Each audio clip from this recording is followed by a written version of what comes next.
Shalom saudara yang kasih Tuhan, mari kita tunduk kepala kita berdoa. Bapa kami dalam surga, kami mengucap syukur kepada Tuhan karena iman kami Tuhan yang sudah Tuhan berikan kepada kami sehingga kami boleh menerima kasih karunia dan kami boleh mendapatkan damai sejahtera di dalam Yesus Kristus. Biar ini Tuhan tetap ada dalam kehidupan kami, biar iman kami semakin tumbuh dan Kau memberkati setiap kehidupan kami.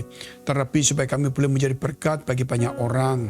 Tuhan tolonglah kami supaya terang itu boleh ada dalam kehidupan kami, supaya segala sifat-sifat karakter kami, etika kami yang tidak baik, supaya boleh Tuhan kami sadar untuk memperbaikinya. Supaya terang itu percaya, kebenaran itu boleh dinyatakan, dan nama Tuhan boleh dipermuliakan. Kami juga berdoa Tuhan untuk saudara kami yang dalam kesulitan, masalah, persoalan, tantangan, baik dalam kehidupan keluarga, pekerjaan, rumah tangga, kesehatan mereka, bahkan Tuhan juga di dalam studi mereka, karir mereka, soal perjodohan, dan mungkin mereka yang tertindas, ditinggal, mereka yang putus asa, tidak punya pengharapan. Tuhan tolonglah setiap mereka itu, supaya mereka memperoleh semangat kembali, pengharapan kembali, supaya mereka disegarkan jiwa mereka, mendapatkan visi, kekuatan daripada Tuhan, dan diberkati Tuhan. Terima kasih Tuhan, juga yang sakit Tuhan sembuhkan, di dalam nama Tuhan Yesus, haleluya, amin. Puji Tuhan, saudara yang dikasihi Tuhan. Saudara, kalau kita melihat daripada apa yang Tuhan berikan kepada kita, yaitu iman, percaya kepada Yesus, itu bukan karya manusia, itu adalah pemberian Allah. Yaitu ketika Roh Kudus turun kepada kita, maka selubung mata rohani kita yang dulunya tidak bisa melihat kebenaran, akhirnya melihat kebenaran dan melihat pengorbanan Yesus untuk mengampuni dosa kita. Sebab itu kemudian kita boleh menyebut Tuhan sebagai Tuhan dan Juru Selamat. Dan kita percaya bahwa Yesus itulah jalan menuju kepada Bapa atau di surga. Dan iman kemudian itu bekerja. Dan kemudian iman itu menimbulkan hal-hal yang luar biasa. Baik itu mukjizat, baik itu hal kesembuhan. Namun terlebih iman itu bisa menghasilkan buah-buah dalam kehidupan kita, yaitu tentang karakter, etika, dan pandangan hidup kita. Namun terlebih daripada itu semua, mungkin kita lupa bahwa orang di dunia ini membutuhkan damai sejahtera. Damai sejahtera tidak bisa diberikan di dunia ini, walaupun orang itu punya uang, walaupun dia punya pangkat, walaupun dia bisa melakukan banyak hal, dia tidak akan pernah puas. Tidak ada damai, ada segala ketakutan, kecemasan akan uangnya habis, ditipu orang, atau dicelakai orang, bencana yang tiba-tiba datang, dan sebagainya. Sebab itu Tuhan memberikan kepada kita melalui iman kita, yaitu damai sejahtera. Oleh karena itu, mari kita lihat firman Tuhan dalam kitab Roma pasal 5 ayat yang pertama. Sebab itu kita yang dibenarkan karena iman, kita hidup dalam damai sejahtera dengan Allah oleh karena Tuhan kita Yesus Kristus. Jadi di sini jelas dikatakan bahwa kita ini dibenarkan oleh iman dan kita hidup oleh damai sejahtera dengan Allah. Jadi iman itu akan menghasilkan damai sejahtera dengan Allah. Bukan hanya dengan manusia, saudara, tetapi damai sejahtera dengan Allah. Artinya ada hubungan yang akrab melalui Yesus Kristus itu. Sehingga kita tidak menyebut Allah itu sebagai Allah yang jauh, tetapi Allah sebagai Bapa yang dekat dalam kehidupan kita. Sehingga kitalah orang-orang yang penuh dengan damai sejahtera sukacita. Orang yang bangga karena kita manusia yang lemah, manusia yang berdosa, saudara, manusia yang kerap kali melakukan kesalahan. Tapi Allah, Tuhan kita mau mengulurkan tangannya dan membenarkan kita. Bahkan mau dirinya disebut sebagai Bapa kita. Itulah yang luar biasa. Jadi damai sejahtera ini oleh karena iman itu jangan sampai hilang. Ketika kita mulai memandang harta melebihi daripada hubungan kita dengan Tuhan yang menciptakan harta itu. Jangan sampai karena kedudukan kita kehilangan, saudara, hubungan dengan Tuhan yang memberikan kedudukan itu sendiri.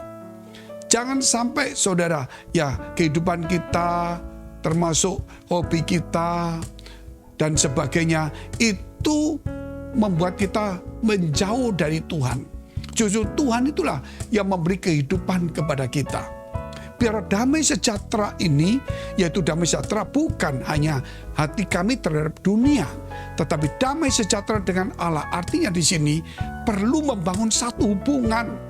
Ada kesulitan, ada tantangan, ada persoalan, ada masalah, tetaplah kita percaya ada Tuhan menyertai kita.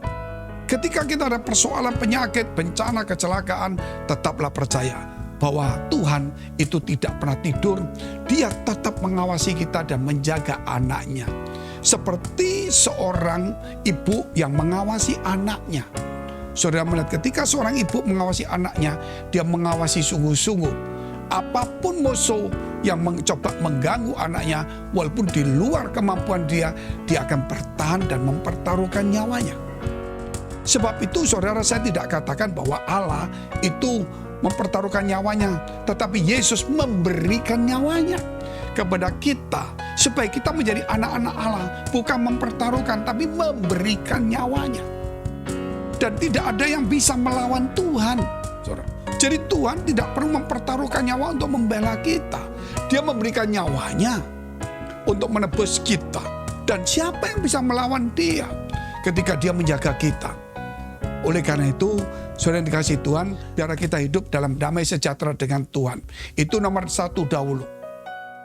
Nah, kita lihat hal yang kedua, yaitu iman bisa menimbulkan kasih karunia dalam hidup kita. Yaitu karena kita percaya Tuhan, karena kita beriman kepada Kristus Yesus, maka kasih karunia Allah turun kepada kita. Baik dalam pengampunan dosa, baik dalam kehidupan kekal, baik dalam kemurahan dan kasih-Nya. Namun kasih karunia itu juga memberikan kepada kita kehidupan yang selalu disertai Tuhan. Kasih karunia berarti juga, saudara, itu pemberian daripada Tuhan. Sehingga jangan iman kita kepada kasih karunia. Banyak orang-orang Kristen imannya kepada kasih karunia. Imannya kepada Tuhan. Kasih karunia itu pemberian Tuhan kepada kita. Karena iman kita kepada Tuhan. Dan Tuhan itu kemudian memberikan bonusnya, yaitu kasih karunia kepada kita semuanya. Kita lihat dulu Roma pasal 5 ayat yang kedua. Oleh Dia kita juga beroleh jalan masuk oleh iman kepada kasih karunia ini. Jadi oleh Dia, Yesus, kita beroleh jalan masuk melalui iman kita kepada kasih karunia ini. Di dalam kasih karunia ini kita berdiri dan kita bermegah dalam pengharapan akan menerima kemuliaan Allah. Luar biasa sekali. Jadi akhirnya kita melihat di sini ada beberapa hal yang luar biasa. Jadi iman itulah pintu masuknya untuk memperoleh kasih karunia dari Tuhan. Dan kasih karunia ini itu memberikan satu pengharapan kepada kita. Pengharapan yaitu dalam kemuliaan Allah, bukan kemuliaan kita. Tetapi saudara, kerap kali kita mempunyai pengharapan dari dunia, tapi bukan kemuliaan Allah. Sehingga saudara, mungkin kita berpengharapan namun tidak mencapainya. Justru kita mungkin mengalami hal yang sebaliknya. Tetapi melalui iman kita itu, kita beroleh jalan masuk. Jalan masuk. Bukan iman kepada kasih karunia, tetapi iman kepada Allah. Dan iman itulah kemudian membuka pintu kita masuk di dalam kasih karunia. Nah, kasih karunia itu memberikan pengharapan kepada kita. Sehingga kita hidupnya kuat dan stabil senantiasa. Punya tujuan dan kokoh. Di tengah-tengah krisis, di tengah masalah, di tengah bencana, di tengah persoalan. Pengharapan itu terus muncul. Ketika kita mulai dihempas oleh persoalan, angin, kesulitan, tantangan. Tapi pengharapan itu semakin kokoh. Dengan iman itu yang memberikan dasarnya. Dan akhirnya apa? Pengharapan kepada kemuliaan Allah. Jadi pengharapan kita itu pasti menghasilkan sesuatu. Karena apa? Itulah kemuliaan Allah. Nah, kemuliaan Allah dinyatakan dalam bentuk apa, saudara? Dalam bentuk yaitu seseorang ketika punya iman, maka dia punya pengharapan, dan pengharapan itu tidak mengecewakan. Sehingga seseorang itu ketika punya pengharapan dan mendapatkannya, maka orang akan melihat kemuliaan Allah pada dirinya. Jadi Tuhan tidak memberikan kepada kita satu pengharapan yang kemudian orang tidak melihat kemuliaan Allah.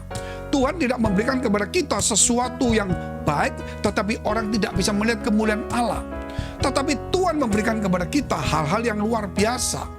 Walaupun itu bukan soal harta, namun hal yang luar biasa sehingga orang itu melihat kemuliaan Allah. Entah itu budi kita luhur, entah karakter kita, entah tutur kata kita yang sopan, entah orang kita ini orang yang dewasa, orang yang bijaksana, entah kita ini orang yang menjadi berkat, dermawan, orang yang saleh. Entahkah kita ini orang yang punya etika, entahkah kita disebut orang beriman. Wah, itu yang luar biasa. Saudara, oleh sebab itu mari kita menuju ke sana. Dan kalau Tuhan memberikan kepada kita pengharapan, dan itu pasti terjadi. Dan terjadi itu pasti, saudara. Bukan untuk orang lihat kita, oh hebat. Tetapi tidak itu saja. Tetapi orang lihat Allah itu luar biasa. Bisa berkarya dalam orang ini. Dan orang ini bisa dipakai Tuhan. Orang ini bisa dipercaya Tuhan. Dan itulah engkau dan saya. Oleh sebab itu tetaplah kokoh di dalam imanmu. Kita tunduk kepala, kita berdoa. Terima kasih Tuhan, terima kasih. Biar kasih setia Tuhan selalu ada pada kami. Kasih karunia-Mu yang begitu besar Tuhan, yang memberikan damai sejahtera kepada kami. Bahkan menjadi pintu bagi kami masuk kepada kasih karunia. Yang memberikan kepada kami pengharapan. Sehingga pengharapan itu Tuhan tidak mengecewakan. Justru menampakkan kemuliaan Allah dalam hidup kami. Tuhan, marilah berkarya dalam hidup kami. Ampuni segala dosa dan salah kami. Biar semakin hari kami semakin kuat, menjadi suci, dewasa, dan bijaksana. Sehingga kemuliaan Tuhan boleh terlihat dalam kehidupan kami. Terlebih Tuhan, kami percaya berkat jasmani dan rohani pasti Engkau limpahkan kepada orang yang berkenan kepadamu. Sebab itu kami berdoa untuk mereka yang sakit, punya persoalan, masalah, tantangan, baik dalam rumah tangga, kehidupan sehari-hari, keuangan, bisnis mereka, karir mereka, studi mereka, perjodohan mereka, masa depan mereka, apapun juga. Kami berdoa untuk mereka, mari tumpangkan tanganmu di dadamu. Dan kau yang sakit, tumpangkan tanganmu di bagian yang sakit. Di dalam nama Yesus, biar ada kesembuhan, pemulihan terjadi. Biar kita dibenarkan Tuhan, biar kuasa Tuhan bekerja. Dan kita mengalami kesegaran jiwa.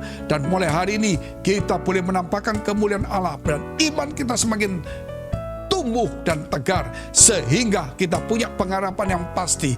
Di dalam nama Yesus, biar kita punya semangat pengharapan yang kembali. Dan nama Yesus, biar kita boleh diberkati Tuhan. Demi nama Yesus, haleluya, amin. Jikalau saudara masih membutuhkan pelayanan doa dan konseling, silakan hubungi nomor yang tertera. Tuhan Yesus memberkati.